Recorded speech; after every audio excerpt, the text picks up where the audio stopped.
County collector pieces play a huge role during the County Studio Tour. They are a win-win for artists and patrons. Used as a loss leader, these small pieces draw people to your studio early on Saturday and generate an early sale and give patrons an affordable way to start or build upon their own art collection. What is a loss leader? It's a marketing concept used by businesses like supermarkets, which sell milk for cheap in the back of the store, forcing you to walk past everything else. You come for the milk, but you always leave with the cookies.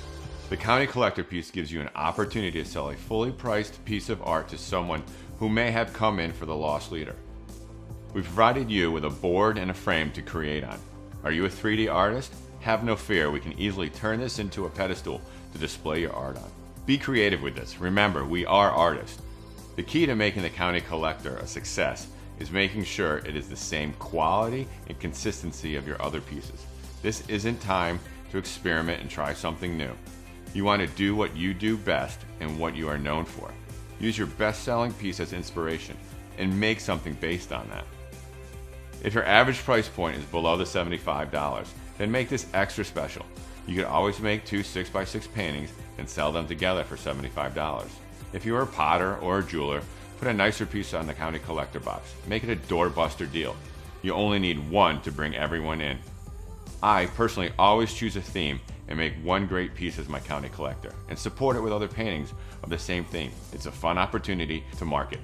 Display your County Collector prominently in your studio and place a $75 County Collector sticker next to it. If you're inspired to paint more 6x6 boards and to sell them at full price, you can always order them on the website. If you do create another 6x6 paintings, place them in close proximity to your other loss leader and make sure they are clearly labeled and priced. And get your red dots ready. Once you have your County Collector done, please take advantage of our photographer that has graciously donated their time to give us the best possible photo to put on our website and the catalog. If you do decide to take your own photo, make sure it is 1920 by 1920 pixels at 300 dpi and email it to the photographer. On another tip, if you varnish your piece, please do that after your piece is photographed. It's important that you make sure to sell your County Collector piece at 10 a.m., generating interest in other artwork and starting the day off with a sale. When you sell it, be sure to package it up and thank the collector. Don't forget to share the County Collector opportunity on social media. We look forward to seeing what everyone creates.